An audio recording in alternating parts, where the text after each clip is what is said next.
Hello everyone, welcome to S1 coaching centre. आज के video में हम लोग 2019 के दिसंबर महीने के पूरे करंट अफेयर्स को कवर करेंगे, जो आने वाले किसी भी एग्जाम के लिए बहुत ही ज़्यादा महत्वपूर्ण है। तो आप वीडियो को अंत तक देखें। अगर वीडियो पसंद आए तो उसको लाइक करें और दोस्तों के पास शेयर करें। चलिए वीडियो स्टार्ट करते हैं। सबसे पहले देखिए कि नमस्ते ओरछा उत्सव जो है वो 2020 में मध्य प्रदेश में आयोजित किया जाएगा। तो नमस्ते ओरछा उत्सव 2020 में कहाँ पे आयोजित किया जाएगा? तो मध्य प्रदेश में आयोजित किया जाएगा। उसके बाद है मांडू महोत्सव का आयोजन मध्य प्रदेश में किया गया। मांडू महोत्सव का आयोजन कहाँ पे हुआ? तो मध्य प्रदेश में हुआ। फिर है लोसर महोत्सव। लोसर महोत्सव का आयोजन लद्दाख में किया गया। लोसर महोत्सव का आयोजन कहाँ पे हुआ? तो लद्दाख में हुआ। उसके बाद है कि मणिपुर में ऑरेंज फेस्टिवल का आयोजन किया गया। ऑरेंज फेस्टिवल का आयोजन कहाँ पे किया गया? तो मणिपुर में किया गया। फिर है हॉर्नबिल महोत्सव। हॉर्नबिल महोत्सव का आयोजन नागालैंड में किया गया। उसके बाद है राष्ट्रीय जनजाति नृत्य महोत्सव का आयोजन रायपुर छत्तीसगढ़ में किया गया। सांभर झील राजस्थान में एवियन बोटुलिज्म बीमारी के कारण 1800 से अधिक प्रवासी पक्षियों की मौत हो गई। तो एवियन बोटुलिज्म बीमारी के कारण 1800 से अधिक पक्षियों की मौत हो गई। कहाँ पे हुआ? तो सांभर झील में, जो राजस्थान राज्य में है।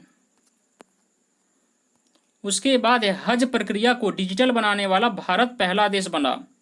तो हज प्रक्रिया को डिजिटल बनाने वाला कौन सा देश पहला बना? तो भारत। उसके बाद है मेघालय में मछली की नई प्रजाति सिस्तूरा सिंगकाई की खोज की गई। सिस्तूरा सिंगकाई की खोज कहाँ पे की गई? तो मेघालय में की गई। यह एक मछली की नई प्रजाति का नाम है।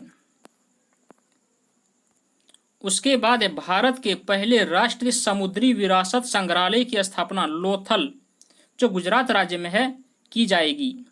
तो भारत के पहले राष्ट्रीय समुद्री विरासत संग्रहालय की स्थापना कहाँ पर की जाएगी? तो लोथल में की जाएगी। किस स्टेट में की जाएगी? तो गुजरात स्टेट में की जाएगी। उसके बाद है उत्तर प्रदेश के कुशीनगर में भारत की पहले ट्रांसजेंडर यूनिवर्सिटी की स्थापना की जाएगी। तो उत्तर प्रदेश के कुशीनगर में भारत के पहली ट्रांसजेंडर यूनिवर्सिटी की स्थापना की जाएगी। उसके बाद है अंडमान और निकोबार द्वीप की एबरडीन पुलिस स्टेशन को देश का सर्वश्रेष्ठ पुलिस स्टेशन घोषित किया गया। तो देश का सर्वश्रेष्ठ पुलिस स्टेशन किसे घोषित किया गया? तो एबरडीन पुलिस स्टेशन को, जो अंडमान और निकोबार द्वीप समूह में है। फिर दिल्ली सरकार ने विद्युत वाहनों की खरीद को बढ़ावा देने के लिए विद्युत वाहनों पर सब्सिडी प्रदान करने की घोषणा की। तो विद्युत वाहनों पर सब्सिडी प्रदान करने की घोषणा कहाँ के सरकार ने की? तो दिल्ली सरकार ने। उसके बाद देखिए sustainable development goal index. Sustainable development goal index जो नीति आयोग के द्वारा जारी किया जाता है, इसमें प्रथम राज्य जो आया वो केरल है और अंतिम राज्य बिहार है। उसके बाद एक केंद्र सरकार ने ऑल इंडिया रेडियो में बदलाव करके 2024 तक डिजिटल रेडियो लॉन्च करने की घोषणा की। ऑल इंडिया रेडियो में बदलाव करके कब तक डिजिटल रेडियो लॉन्च करने की घोषणा की? तो 2024 तक। उसके बाद है महाराष्ट्र सरकार ने मुंबई नागपुर एक्सप्रेसवे का नामकरण पूर्व शिवसेना प्रमुख बाल ठाकरे के नाम पर करने का निर्णय लिया। तो कहाँ के सरकार ने?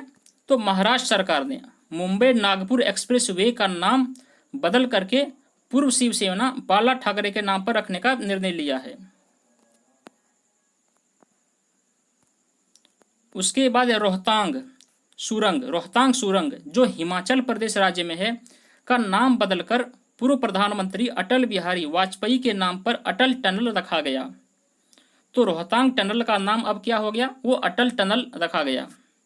ये रोहतांग टनल, अटल टनल कहाँ पे है? तो हिमाचल प्रदेश राज्य में है।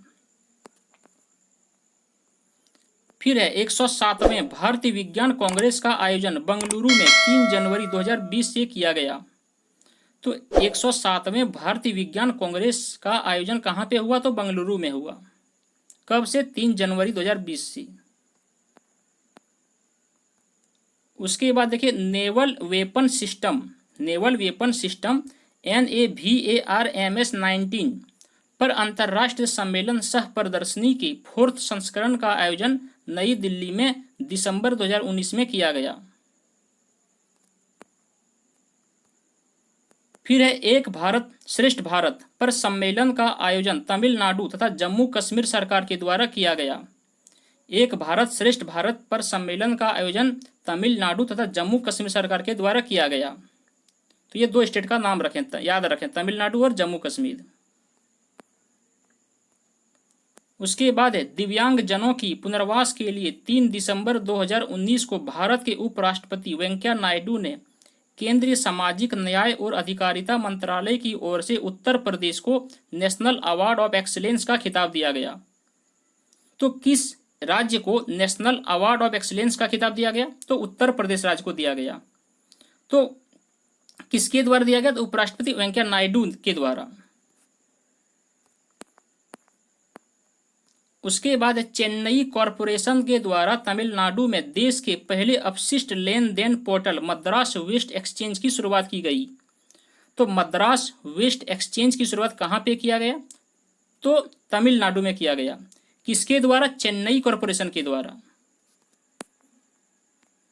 उसके बाद भारत सरकार ने त्रिपुरा के सब रूम में जिसको SEZ स्पेशल इकोनॉमिक जोन की स्थापना को मंजूरी दे दी है। इसके तहत लद्दाख प्रसंस्करण पर बल दिया जाएगा।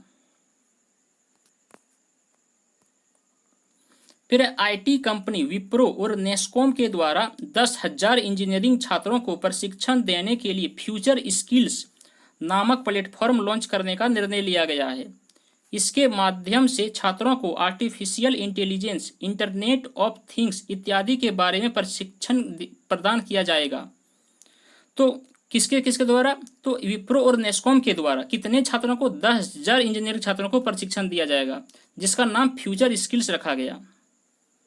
इसके तहत क्या हुआ? Artificial intelligence, internet of things इत्यादि के बारे में प्रशिक्षण प्रदान किया जाएगा। उसके बाद मध्य प्रदेश सरकार के द्वारा ग्रामीण क्षेत्रों की सड़कों के सुधार हेतु ADB के साथ $490 मिलियन का समझौता किया गया। तो मध्य प्रदेश सरकार के द्वारा ADB के साथ कितना मिलियन डॉलर का समझौता हुआ? $490 का। किस लिए? तो ग्रामीण क्षेत्रों में सड़क के सुधार हेतु।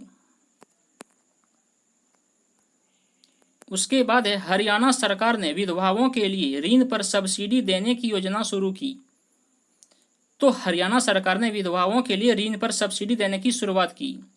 यह वार्षिक आय, जिसकी वार्षिक आय 3 लाख और आयु 18 से 55 वर्ष के बीच हो, 3 लाख के ऋण पर 25% की सब्सिडी दी जाएगी।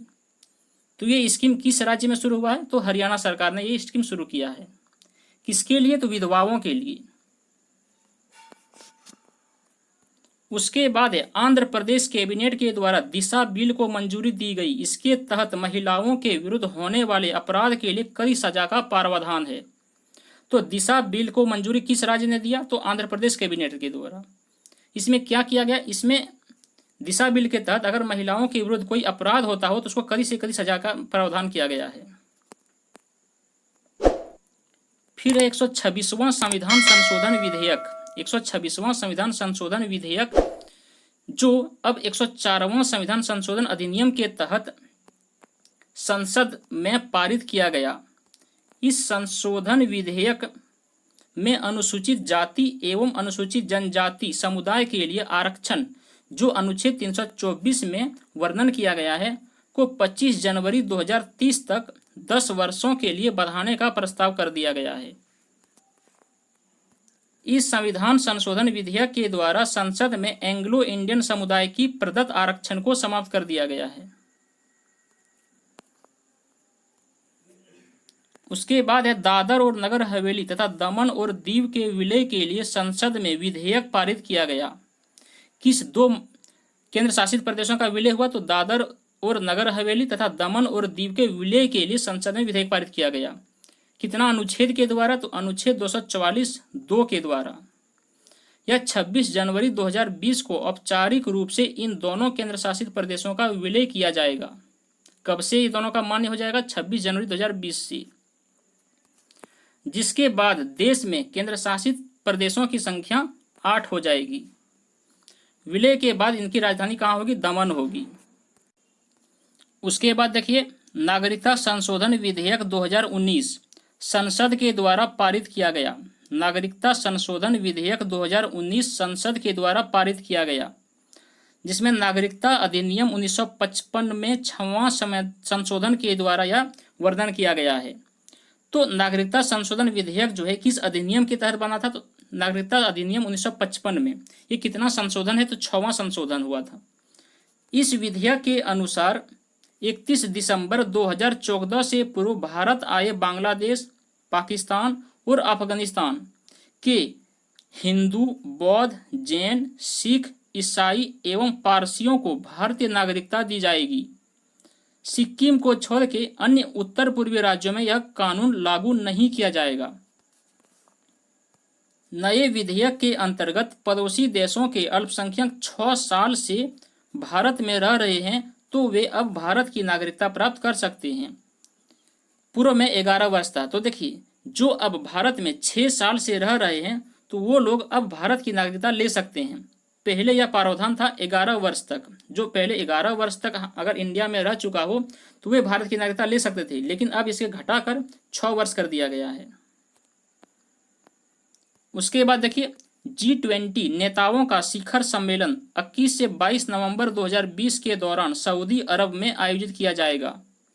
G20 नेताओं का शिखर सम्मेलन 21 और 22 नवंबर के दौरान सऊदी अरब में आयोजित किया जाएगा। तो G20 की अध्यक्षता करने वाला यह पहला देश अरब बन गया है। G20 की अध्यक्षता करने वाला पहला देश जो है अरब, मतलब अरब देश में पहली बार G20 का शिखर सम्मेलन होने जा रहा है। उसके बाद है नाटो शिखर सम्मेलन 2019 का आयोजन वाटफोर्ड, लंदन में किया गया। नाटो के महासचिव हैं जेंस स्टोल्टेनबर्ग। इसका स्थापना हुआ था 1949 को। उसके बाद है कि भारत और अमेरिका के बीच दूसरी 2+2 वार्ता का आयोजन वाशिंगटन में किया गया। भारत और अमेरिका के बीच दूसरी बार 2+2 वार्ता का आयोजन कहाँ किया गया? तो वाशिंगटन में किया गया, जिसमें विदेश मंत्री और रक्षा मंत्री सम्मिलित हुए थे। भारत और जापान के विदेश व रक्षा मंत्रियों के बीच 2+2 वार्ता का आयोजन नई दिल्ली में किया गया। और भारत और जापान के विदेश और रक्षा मंत्रियों के बीच भी 2+2 वार्ता का आयोजन हुआ था। ये कहाँ हुआ था? तो नई दिल्ली में। उसके बाद है कि स्वीडन के राजा कार्ल 16वां गुस्ताफ और रानी सिलिया 1 से 6 दिसंबर के मध्य भारत की यात्रा पर आए। उन्हें राष्ट्रपति भवन में गार्ड ऑफ ऑनर से सम्मानित किया गया। तो कहाँ के राजा? स्वीडन के राजा। फिर गांधी जी के आदर्शों को बढ़ावा देने के उद्देश्य से पुर्तगाल के प्रधानमंत्री एंटोनियो कोस्टा ने गांधी सिटीजनशिप एजुकेशन प्राइज की स्थापना करने की घोषणा की। 8 पश्चिमी अफ्रीकी देशों ने साझा मुद्रा CFA फ्रैंक का नाम बदल करके इक्को रखने का निर्णय लिया है। तो 8 पश्चिमी अफ्रीकी देश ऐसे हैं जिन्होंने अपना मुद्रा CFA फ्रैंक का नाम बदल करके अब इक्को रखेगा, ECO रखेगा उसका नाम। ये कब से लागू होगा? जो 2020 से चलन में आ जाएगा। उसके बाद है सऊदी अरब को पहली बार यूनेस्को की विश्व धरोहर समिति के लिए चुना गया है। सऊदी अरब को विश्व धरोहर समिति के लिए पहली बार यूनेस्को के द्वारा चुना गया है। उसके बाद मेक्सिको में आयोजित अंतर्राष्ट्रीय पुस्तक मेले में गेस्ट ऑफ ऑनर के रूप में भारत, जो एशिया का पहला देश है, को आमंत्रित किया गया। मेक्सिको में इस बार अंतर्राष्ट्रीय पुस्तक मेले का आयोजन हो रहा है, जिसमें एशिया का एकमात्र भारत देश को इसके लिए आमंत्रित किया गया है। फिर है रूस और चीन ने पावर ऑफ साइबेरिया नामक क्रॉस बॉर्डर गैस पाइपलाइन का उद्घाटन किया। तो क्रॉस बॉर्डर गैस पाइपलाइन का उद्घाटन किन 2 देशों ने किया? तो रूस और चीन ने। कौन से नाम का? तो पावर ऑफ साइबेरिया नामक क्रॉस बॉर्डर। उसके बाद हाल ही में थाईलैंड के 2000 साल पुरानी मसाज की विधि नुआड थाई को यूनेस्को की विश्व विरासत में सूची में शामिल कर लिया गया। तो देखिए, वैसे तो हम लोग जानते हैं कि जो थाईलैंड देश है वो मसाज के लिए फेमस है। थाईलैंड देश मसाज के लिए फेमस है, जिसमें से एक मसाज का विधि है, उस मसाज का विधि का नाम है नुआड थाई। इसको क्या किया गया कि यूनेस्को की विश्व विरासत सूची में शामिल कर लिया गया।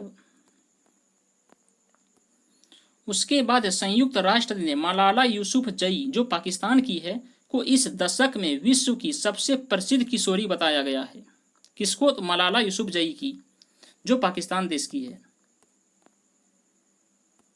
उसके बाद यूएन जलवायु परिवर्तन सम्मेलन 2019, यूएन जलवायु परिवर्तन सम्मेलन 2019 COP25 का आयोजन 2 से 15 दिसंबर के मध्य मैड्रिड, जो स्पेन की राजधानी है, में किया गया।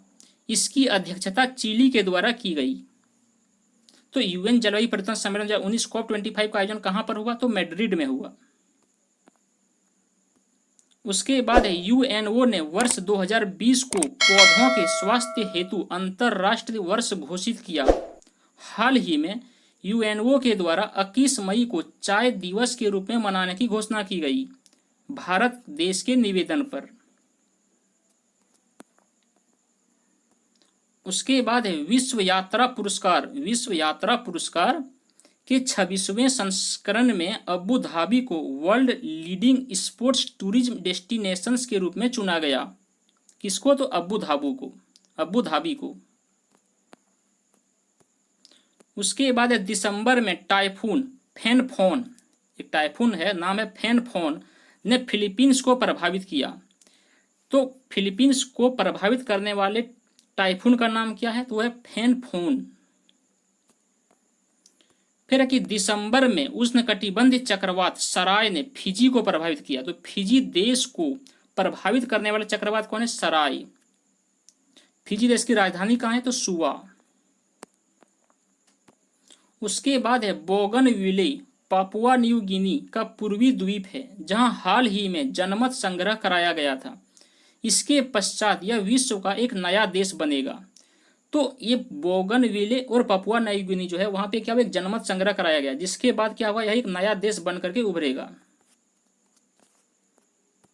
उसके बाद मालदीव के पूर्व राष्ट्रपति अब्दुल्ला यामीन को मनी लॉन्ड्रिंग भ्रष्टाचार के मामले में दोषी ठहराते हुए 5 वर्ष की कारावास की सजा सुनाई गई। किसको? तो अब्दुल्ला यामीन को, जो मालदीव के पूर्व राष्ट्रपति रह चुके हैं। उसके बाद यूरोपीय संघ ने 13 दिसंबर 2019 को पोलैंड के 2050 जलवायु तटस्थता समझौते से बाहर कर दिया है। तो किसको बाहर किया है? पोलैंड को। यूरोपीय संघ की संसद ने 29 नवंबर 2019 को जलवायु आपातकाल घोषित की। तो कहां के संसद ने? यूरोपीय संघ के संसद ने जलवायु आपातकाल घोषित की। उसके बाद राजस्थान, तमिलनाडु और कर्नाटक नो न्यू कोल पॉलिसी के नए समर्थक राज्य बने। तो कौन से 3 राज्य नो न्यू कोल पॉलिसी के नए समर्थक बने? तो राजस्थान, तमिलनाडु और कर्नाटक। पूर्व में कौन था? गुजरात और छत्तीसगढ़ था।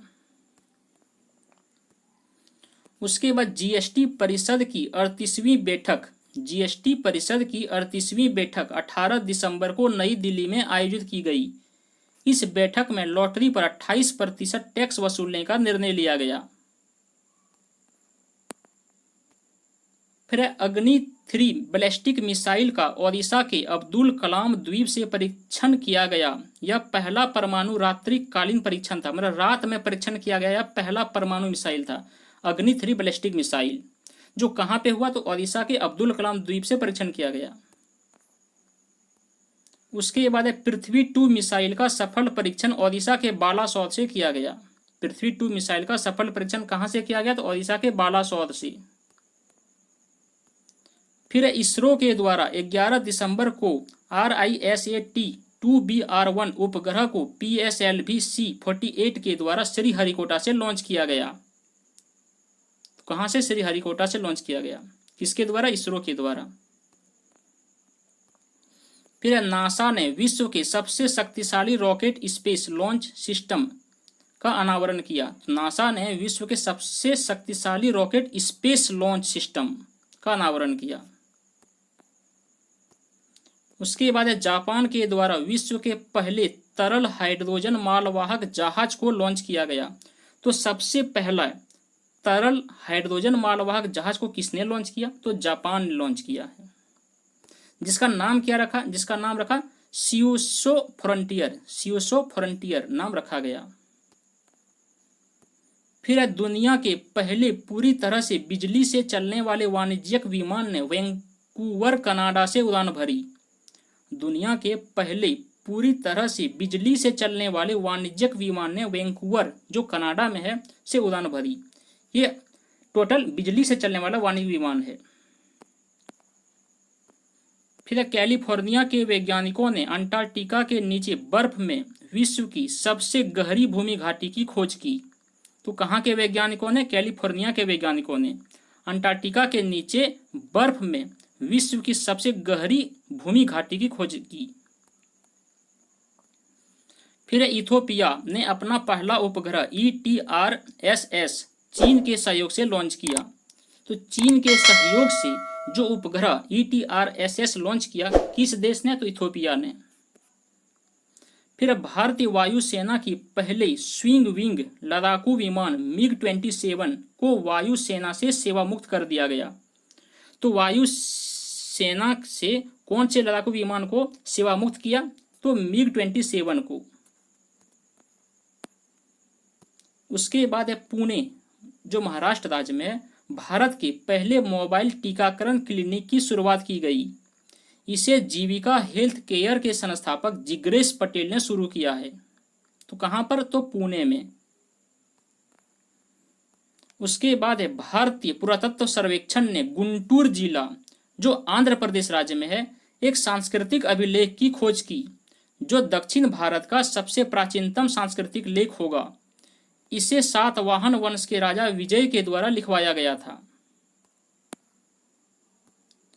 फिर हरियाणा पुलिस ने फोरेंसिक रिपोर्ट के एकत्र नमूनों की सटीक जानकारी हासिल करने के लिए एक नई तकनीक पर आधारित सॉफ्टवेयर ट्रेकिया का अनावरण किया।